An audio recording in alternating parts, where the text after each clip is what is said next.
Doctora Carla Nidia Trejo Mendoza, anestesióloga algóloga, y voy a hablar de generalidades en el manejo del dolor en el paciente con cáncer.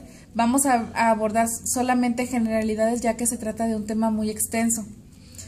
Tenemos que el cáncer se considera un problema de salud pública. La OMS lo considera una de las principales causas de muerte, reportando 8.2 millones en el 2012. Y se prevé que los casos anuales de cáncer aumenten de 14 millones que se registraron en el 2012 a 22 millones en la próxima década. Esto se relaciona con el aumento en la esperanza de vida a nivel mundial y con los cambios higiénico-dietéticos. La mortalidad por cáncer en México ocupa el tercer lugar, siguiendo a lo que es la diabetes mellitus y sus complicaciones y las enfermedades cardiovasculares. Tiene una tasa de 62.8 por cada 100,000 habitantes. Si lo vemos por género, la incidencia de cáncer, tenemos que en el hombre la incidencia mayor es el cáncer de próstata, ocupando el primer lugar, seguido del cáncer de pulmón y del cáncer de estómago. En la mujer tenemos en primer lugar al cáncer de mama, siguiendo al cáncer cervicouterino y al cáncer de estómago. La distribución por sexo en mortalidad en México tenemos que es mayor en mujeres, teniendo una relación de 1.04 a 1 mujer-hombre. Y la mayoría de los casos a partir de los 35 años de edad en la mujer y en los hombres a partir de los 45 años. En pacientes menores de esta edad, pues la primera causa registrada es las leucemias y los tumores malignos. Cada año se diagnostican aproximadamente 9 millones de personas con cáncer, como veíamos anteriormente. El dolor es uno de los síntomas más comunes. Se presenta en algún momento de la enfermedad. Se ha reportado de un 50 a un 80% de los pacientes que padecen esta enfermedad. Ante esta problemática, pues, ¿qué hacer como médicos? Tenemos que la búsqueda del alivio o curación del dolor ha sido una de las principales motivaciones dentro del área de la salud. Sea cual sea esta, sea el nivel que sea, la búsqueda del alivio del dolor es lo que es la mayor motivación para hacer nuevos estudios, investigaciones y lo que mueve a buscar nuevos tratamientos. Esto también ha llevado a que se legisle el tratamiento del dolor. En el año 2009, para hacer una fecha precisa, el 5 de enero del 2009, salió por decreto de ley en el Diario Oficial el decreto por el que se reforma y adiciona a la Ley General de Salud en materia de cuidados paliativos en México. Aquí son muy claros con lo que es el tratamiento del dolor y dice que el paciente tiene derecho a que se le controle el dolor y otros síntomas, así como la atención de aspectos psicológicos, sociales y espirituales. Y el médico y las instituciones de salud tienen la obligación de cubrir estos requerimientos del paciente. Dentro de la búsqueda para el manejo del dolor, pues se han creado también instituciones expertas en lo que es búsqueda de tratamientos para la abolición del dolor. Pues tenemos que se crea la IASP y se llama así por sus cifras en inglés, que es la Asociación para el Estudio del Dolor. Y tenemos que es una experiencia, define el dolor como una experiencia sensorial y emocional desagradable asociada a un daño tisular real o potencial. Con esto, ¿qué queremos decir? Bueno, pues que es una experiencia para cualquiera no placentera, que tiene, que es desagradable, que incluye el aspecto emocional, que va a ser particular la percepción en cada persona y que el daño podemos verlo o no o no verlo. Pero siempre, aquí yo creo que lo que nos queda de experiencia es que tenemos que creerle al paciente. En el dolor por cáncer, bueno, ¿qué tenemos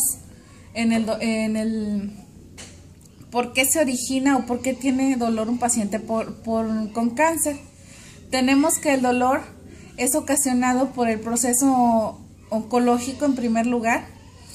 En esto tenemos la invasión tumoral, la compresión a plexos o nervios, infiltración a plexos, nervios o vasos, la obstrucción, un efecto de masa del tumor, la necrosis, infección, inflamación, ulceración de las membranas mucosas y estructuras que son sensibles al dolor. El dolor agudo asociado con la terapia, por ejemplo, el dolor post-radioterapia, por decir un ejemplo. El dolor asociado con una neoplasia o patología relacionada. Por ejemplo, los pacientes que presentan fracturas patológicas como parte del proceso neoplásico, los pacientes que presentan metástasis, y en el dolor agudo asociado con procedimientos diagnósticos, por ejemplo, los pacientes que presentan dolor cuando se les realiza alguna biopsia o alguna aspirado de médula ósea. La clasificación del dolor, bueno, primero vamos a platicar algo acerca de lo que es la clasificación temporal del dolor. Tenemos que se divide en agudo y crónico. El agudo es el que dura menos de 6 semanas y o que se resuelve la causa que lo está originando y se resuelve el dolor. Por ejemplo, el posoperatorio, aquí podría poner el ejemplo de una apendicitis, se realiza la apendicectomía y desaparece el dolor. El postraumático, infarto agudo del miocardio y el dental serían algunos otros ejemplos. El dolor crónico es el que dura más de 6 semanas o que acompaña enfermedades crónicas o en algunos casos que se resuelve la causa que lo está originando, pero el dolor sigue, por ejemplo, las neuralgias posherpéticas, que ya no hay lesión, pero el dolor continúa. Dentro del dolor crónico se divide en dolor oncológico y no oncológico. También en la literatura lo vamos a encontrar como maligno o no maligno. El dolor oncológico es el que acompaña a las enfermedades oncológicas, como su nombre lo dice, y todos los tipos de cáncer que en algún momento cursen con dolor. Ahí englobaríamos el dolor oncológico.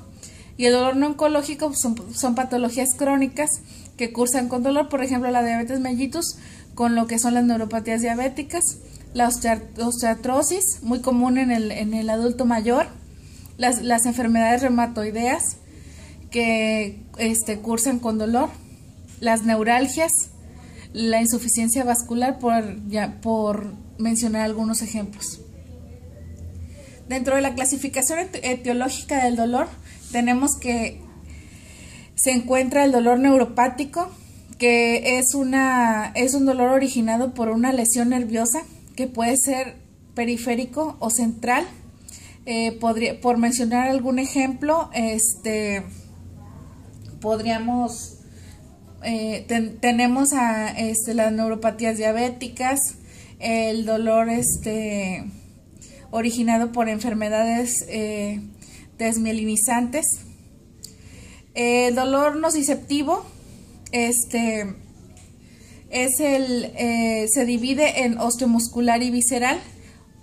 Como su nombre lo dice, el osteomuscular, bueno, pues es todo el dolor originado por daño a músculos, a huesos, a tendones, y el visceral, pues todo el dolor originado por víscera. Y el psicógeno, que anteriormente se creía que era un tercer dolor, que era solamente un dolor mental, pero actualmente se acepta que el dolor psicógeno o el componente psicológico es acompañante del dolor. Entonces, particularmente lo integraría como acompañante del dolor neuropático, del dolor nociceptivo o del dolor mixto. Sí, siempre está presente el ámbito psicológico en cualquier enfermedad. Lo que es la clasificación del dolor, pues tenemos el nociceptivo, como les decía antes, que se divide en somático y visceral. Más o menos este cuadro nos define las características clínicas del dolor que nos orientan hacia que clínicamente nos orientan hacia un diagnóstico del tipo del dolor. Tenemos que el somático pues se refiere como bien definido, intenso, punzante. Y tenemos el dolor, como ejemplos tenemos el dolor musculoesquelético, el posquirúrgico incisional, las metástasis óseas. El dolor visceral pues como profundo puede ser referido, difuso, y tenemos las metástasis intraperitoneales, el cáncer de páncreas, cólico ureteral, todo lo que es generado por víscera. Generalmente es un dolor profundo, cólico. El no nociceptivo, pues aquí englobamos, aquí clasificamos lo que es el dolor neuropático, que es urente, quemante, acompañado de disestesias, parestesias, puede ser continuo paroxístico, lancinante. Y tenemos las neuralgias, la neuralgia posherpética, las neuropatías diabéticas, la neuralgia del trigémino, las radiculopatías. El dolor mixto, es muy común que el paciente no tenga solo un tipo de dolor. En el paciente con cáncer generalmente cursa con dolores mixtos. Y el dolor, dependiendo de la patología y el grado el tipo de cáncer y el grado de cáncer o afectación o infiltración que tenga el paciente.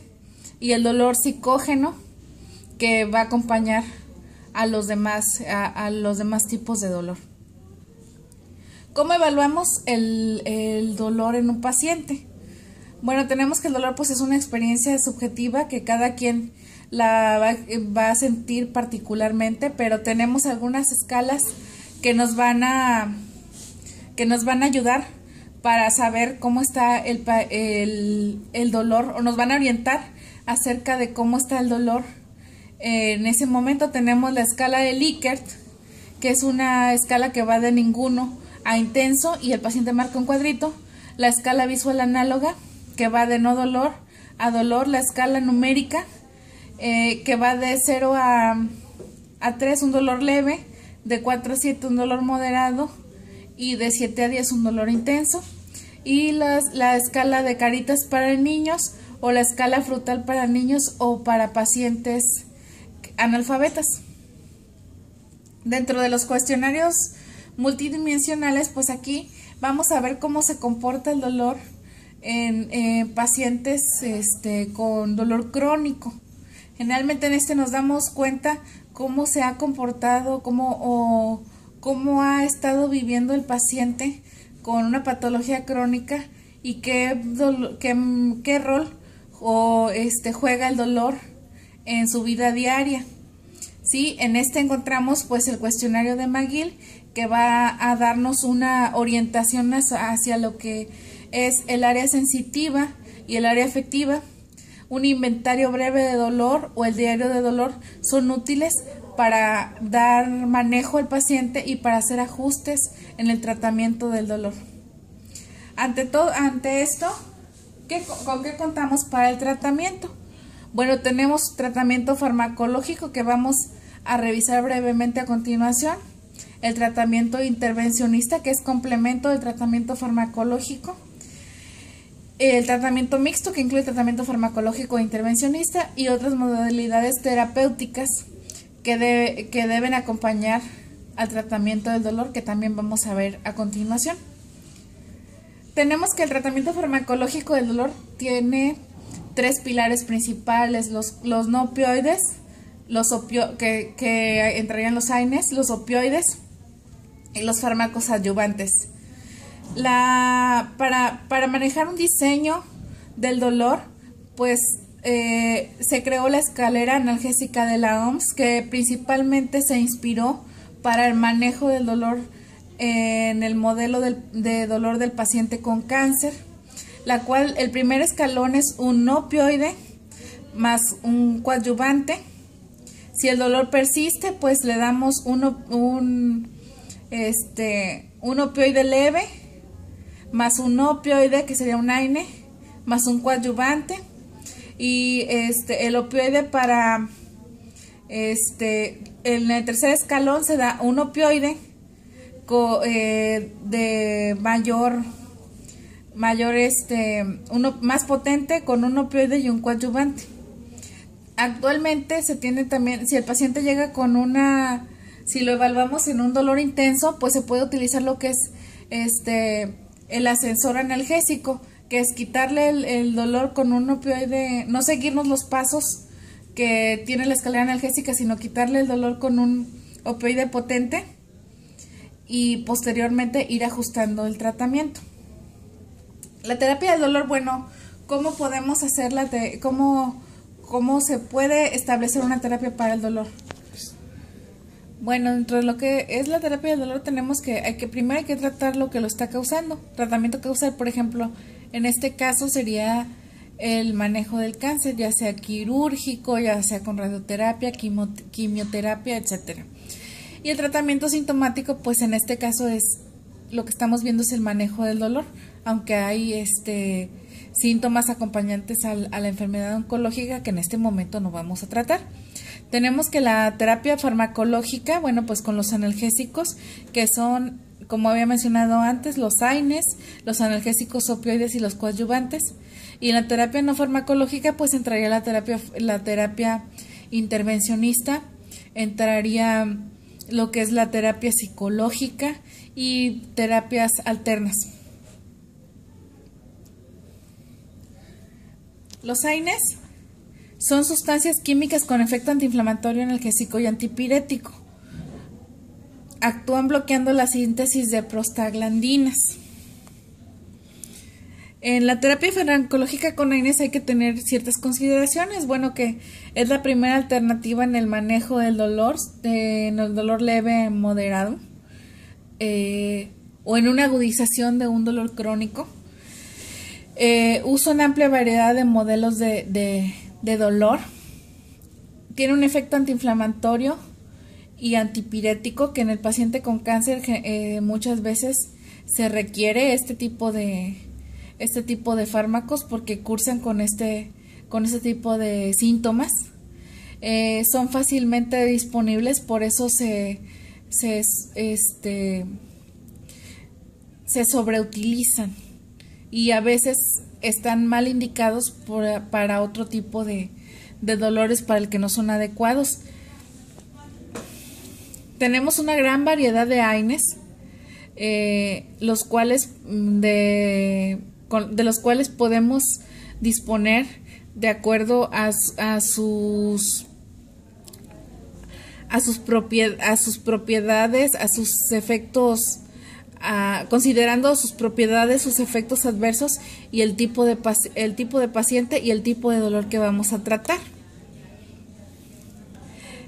Lo que se recomienda para el empleo de AINES es un monitoreo continuo del paciente, estar pidiendo laboratorios, estar bien vigilando sus plaquetas, vigilando sus tiempos de coagulación, sobre todo en este tipo de pacientes oncológicos, el estado físico del paciente.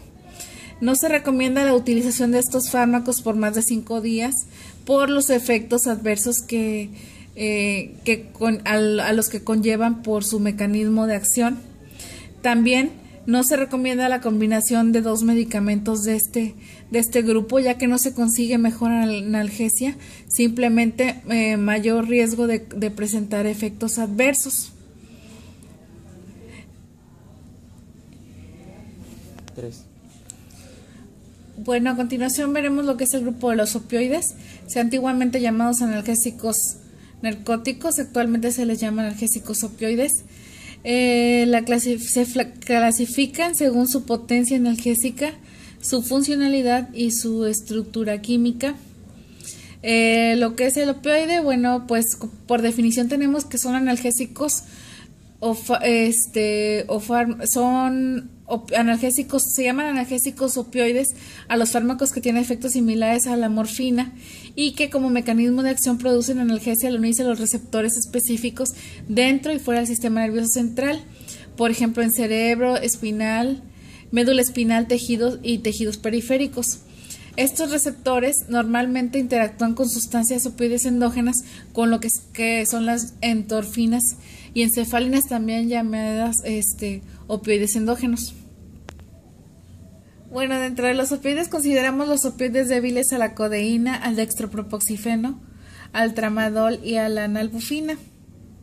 Y los opioides potentes, pues la morfina, la metadona, la hidromorfona, el fentanil, la buprenorfina y la oxicodona.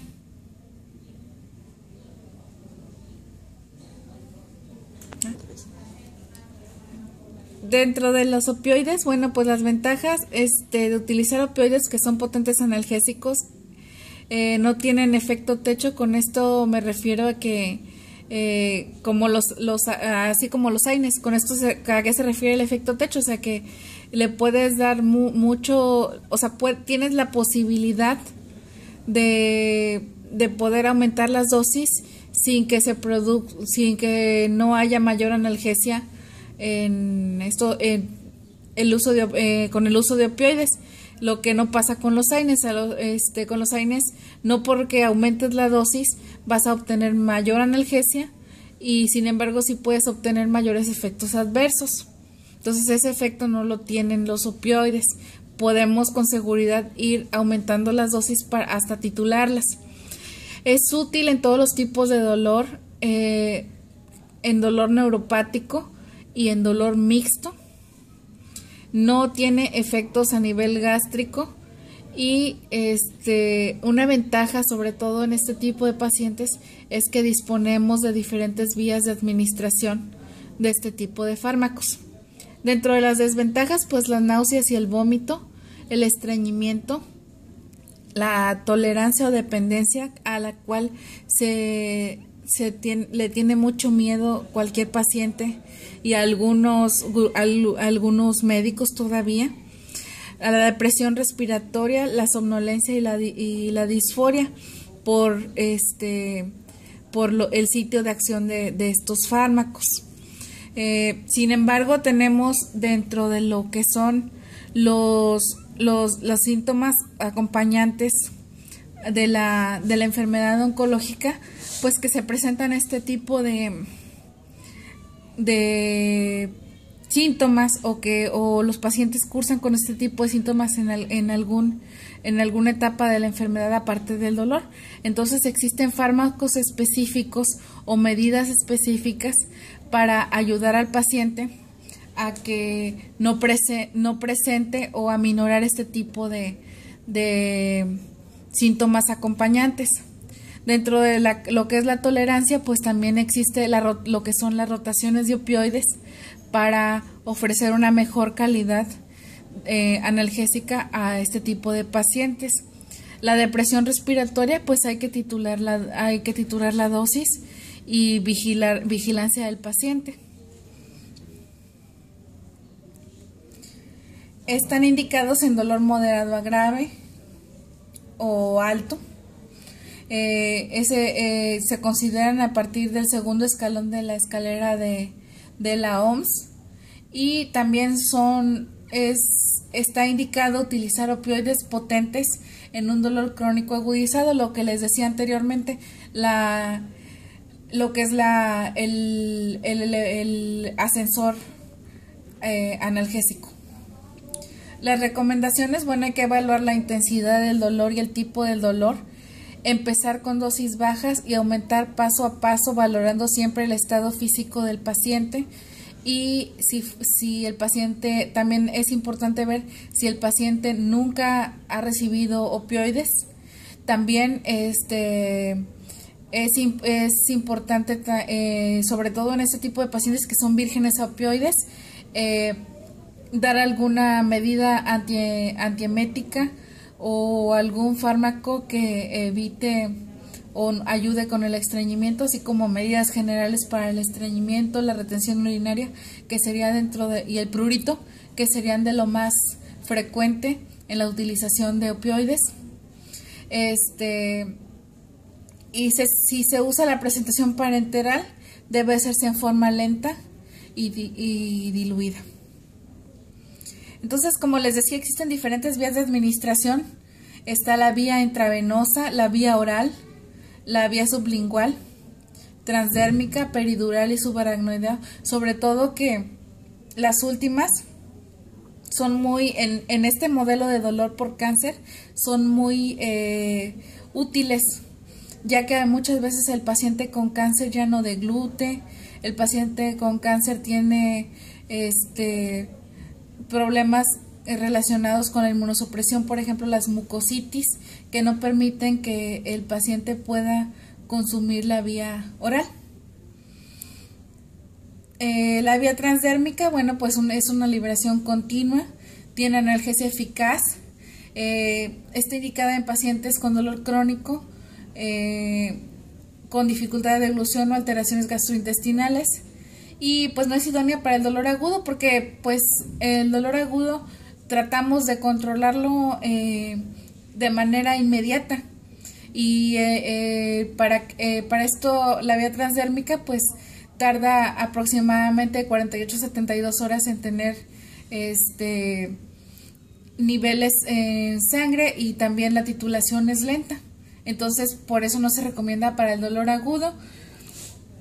Hay un estudio del ICAR en el que le dio seguimiento a 329, 134 para dolor oncológico y el resto para dolor crónico no oncológico. Y las características del dolor eran síndrome doloroso mixto en un periodo de 12 meses. Entonces vio que en estos pacientes pues tenían un adecuado apego al tratamiento, se suprimió el consumo de AINES, se redujo el 50% de las dosis de rescate. Los efectos adversos como la náusea, el vómito y el estreñimiento se presentaron, pero pues se dio manejo para estos. Hubo efectos locales, por ejemplo, alergia al parche en un 16%, eritema y prurito leve también se reportaron, pero pues también leve, y no se reportó tolerancia clínica. El 64% pues se logró titular y llegar a una dosis estable. Lo que son los fármacos coadyuvantes, bueno, son fármacos que se emplean para optimizar la analgesia, tienen otros mecanismos de acción o se utilizan para otro tipo de patologías, pero dentro de sus efectos pues son coadyuvantes de la analgesia. Si los damos solitos o por sí solos son insuficientes para como analgésicos, y no deben ser utilizados como monoterapia. Se ha recomendado que estos deben emplearse cuando ya la etiología del dolor está identificada. Hay que considerar las comorbilidades asociadas y ver si tienen o no si tienen o no tolerabilidad por el paciente, que su utilidad sea superior a la posible presentación de efectos indeseables. Dentro de estos pues tenemos a los esteroides, a los anticonvulsivantes, por ejemplo la pregabalina, la gabapentina, los antidepresivos, los antagonistas de la NMDA, la ketamina, los anestésicos locales y los agonistas beta-adrenérgicos. Lo que es el tratamiento intervencionista, pues antes de aplicarlo pues hay que valorar el estado del paciente, si es seguro hacer un tratamiento intervencionista de acuerdo a sus condiciones físicas generales. Nosotros como anestesiólogos pues podremos hacer una valoración adecuada de este tipo de pacientes, si toleran o no que se les haga un tratamiento invasivo. Pueden ser parte del tratamiento, no como tratamiento único, sino para disminuir las dosis de analgésicos orales para mejorar la calidad de la analgesia. Esas son sus principales indicaciones. Y dentro de otras terapias, bueno, tenemos que, pues hay que considerar la personalidad del paciente, el tipo de cirugía, el tipo de patología que está presentando, el tipo de cáncer, y tener en cuenta que el manejo del dolor es multifactorial, que que el manejo de dolor no nada más recae sobre una terapia o sobre una persona, sino que es, disculpen, dije multifactorial, es multidisciplinario. Sí, entonces debe tener el paciente con cáncer, pues un apoyo psicológico, también lo que son las terapias de relajación, las terapias físicas, si el paciente las tolera y están indicadas, también pueden emplearse, las terapias farmacológicas, la terapia intervencionista y sobre todo el manejo de la patología oncológica y de sus síntomas acompañantes. Sí, no solamente es el manejo del dolor, sino que son todos los síntomas acompañantes a la enfermedad oncológica.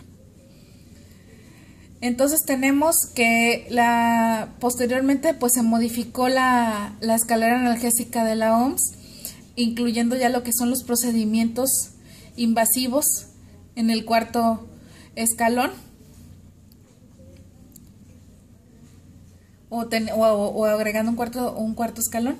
Y dentro de las conclusiones tenemos que los AINES no son malos, simplemente hay que saber en quién se indican, el modelo de dolor en el que se indican, el tipo de dolor en el que se indican y sobre todo el tiempo en el que se van a tomar. ¿Sí? Y también considerar que tienen efectos adversos, que no son inocuos. También los opioides pues son una excelente opción terapéutica, sobre todo en el dolor oncológico. Los fármacos coadyuvantes hay que valorar al paciente en el que se va a presentar y valorar el riesgo-beneficio y nunca darlos como monoterapia o primera opción terapéutica. Contamos con la escalera analgésica de la OMS para una guía para iniciar nuestro manejo en el paciente con dolor crónico oncológico. Y sobre todo siempre como en cualquier ámbito de la medicina, individualizar a cada paciente para escoger el tratamiento que se le va a proporcionar. Tenemos que el manejo del dolor no solamente es de los algólogos, sino que el manejo del dolor es compromiso de todos en el ámbito del área de la salud. Y al final de cuentas el más agradecido va a ser nuestro paciente.